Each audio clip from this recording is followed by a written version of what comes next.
ಮಣ್ಣೂರು ಗ್ರಾಮದ ಪುರಾತನ ಕಾಲದ ಊರ ಮುಖ್ಯ ದ್ವಾರ ಬಾಗಿಲಕ್ಕೆ ಹೊಂದಿಕೊಂಡ ಹೂಡೆ ಕುಸಿತ.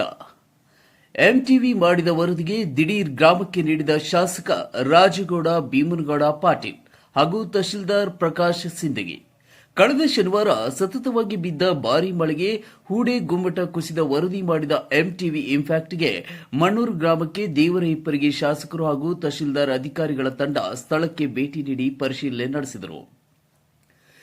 ಸ್ಥಳಕ್ಕೆ ಭೇಟಿ ನೀಡಿ ಪರಿಶೀಲನೆ ನಡೆಸಿದ ಸಂದರ್ಭದಲ್ಲಿ ಸ್ಥಳೀಯರ ಗ್ರಾಮಸ್ಥರ ಸಭೆ ಮಾಡಿ ಕುಸಿದ ಹೂಡಿಯ ಬಗ್ಗೆ ಸಂಪೂರ್ಣ ಪರಿಶೀಲನೆ ಮಾಡಿ ಸಂಬಂಧಿಸಿದ ತಾಲೂಕಾಡಳಿತಕ್ಕೆ ಕ್ರಮ ಕೈಗೊಳ್ಳಲು ಸೂಚನೆ ನೀಡಿದರು. ಇನ್ನು ಇದೇ ಸಂದರ್ಭದಲ್ಲಿ ಗ್ರಾಮದ ರೈತರು ಶಾಸಕರಿಗೆ ಮತ್ತು ತಹಶೀಲ್ದಾರ್ ಅವರಿಗೆ ಮಳೆಯಿಂದಾದ ರೈತರ ಬೆಳೆಗಳಾದ ತೊಗರಿ, ಹತ್ತಿ, ಸೂರ್ಯಕಾಂತಿ, ಈರುಳ್ಳಿ ಬೆಳೆಗಳು ಮಳೆಯಿಂದ ಸಂಪೂರ್ಣ ಕೊಚ್ಚಿಕೊಂಡು ಹೋಗಿ ಬೆಳೆ ಸಂಪೂರ್ಣ ನಾಶವಾಗಿವೆ ಮತ್ತು ಕೆಲ ಗ್ರಾಮಗಳ ಮನೆಗಳು ಕುಸಿತಗೊಂಡಿವೆ. ಇದಕ್ಕೆಲ್ಲ ಪರಿಹಾರ ಒದಗಿಸಿಕೊಡಿ ಎಂದು ಮನವಿ ಮಾಡಿಕೊಂಡರು. ಸ್ಥಳದಲ್ಲಿ ಇದ್ದ ತಹಶೀಲ್ದಾರ್ ಪ್ರಕಾಶ್ ಸಿಂದಗಿ ಮಾತನಾಡಿ, ರೈತರ ಬೆಳೆ ನಾಶವಾದ ಬಗ್ಗೆ ಶಾಸಕರು ಈಗಾಗಲೇ ಅಧಿಕಾರಿಗಳ ಸಭೆ ಕರೆದು ಕ್ರಮ ಕೈಗೊಳ್ಳಲು ಸೂಚನೆ ನೀಡಿದ್ದಾರೆ. ಈಗಾಗಲೇ ಸುಮಾರು ಕಡೆ ಸಮೀಕ್ಷೆ ನಡೆದಿದೆ ಮತ್ತು ಯಾವ ರೈತರ ಸಮೀಕ್ಷೆ ಬಾಕಿ ಇದೆ ಅದು ಕೂಡ ಶೀಘ್ರದಲ್ಲೇ ಅವರು ಮಾಡುತ್ತೇವೆ. ಸಂದೇಹ ಬೇಡ, ಈಗಾಗಲೇ ನಮ್ಮ ತಂಡ ಕೆಲಸ ಮಾಡುತ್ತಿದೆ. ಗ್ರಾಮ ಲೆಕ್ಕಾಧಿಕಾರಿಗಳು ವರದಿ ಮಾಡಲು ಸೂಚನೆ ನೀಡಿದ್ದೇವೆ ಎಂದು ಗ್ರಾಮದ ರೈತರಿಗೆ ಭರವಸೆ ನೀಡಿದರು.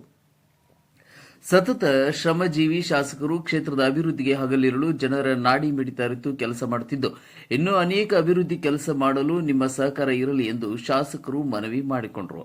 ಎಂಟಿವಿ ವರದಿಗೆ ಸ್ಪಂದಿಸಿದ ಶಾಸಕರು ಹಾಗೂ ತಹಶೀಲ್ದಾರ್ ತಾಲೂಕಾಡಳಿತ ಅಧಿಕಾರಿಗಳ ತಂಡಕ್ಕೆ ಎಂಟಿವಿ ಕನ್ನಡ ನ್ಯೂಸ್ ಚಾನೆಲ್ ಸಮಾಜದ ಕುಂದುಕೊರತೆಗಳನ್ನು ಮನಮುಟ್ಟುವಂತೆ ಬಿತ್ತರಿಸಿರುವ ಎಂಟಿವಿ ತಂಡಕ್ಕೆ ಅಭಿನಂದನೆ ತಿಳಿಸಿದರು.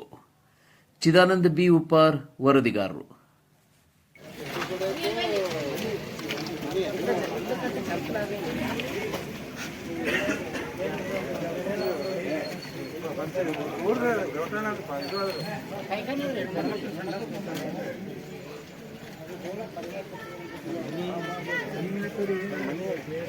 ಆ ಕಡೆ ಜಾಗ ಆ ಕಡೆ ಹೋಗಿ ಅದೇ ಆ್ಯಕ್ಚುಲಿ ಅದು 10 ಫೂಟ್ ಅದ ಸರ್. ಎಲ್ಲ ಒತ್ತುವರಿ ಮಾಡ್ಕೊಂಡು ಬಂದಾರ ಸರ್. ಇದು 40 ಫೂಟ್ ಪೂರ್ತಿ ಐತೆ.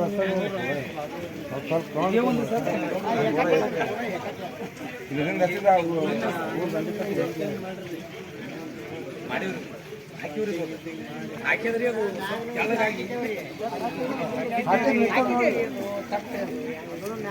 ಕಾಂಕ್ರೀಟ್ ಹಾಕ್ಸಿದ್ದೇವ್ರಿ.